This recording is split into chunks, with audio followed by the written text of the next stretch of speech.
There's a wonderful saying that says, look outside and dream. Look inside and awaken.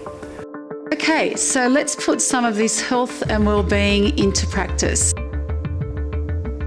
A lot of people come to meditation trying to stop the mind from thinking. Instead, we're going to become like a fly-on-the-wall observer, allowing the thoughts to come and go, emotions to come and go, observing them objectively. So this is our opportunity to look inside, base in the mind for new ideas and innovations to come in. And when you are happier, not only do you perform better, but the quality of your life is enhanced. Patiently and persistently, you are bound to be successful. Every breath alert, every breath aware.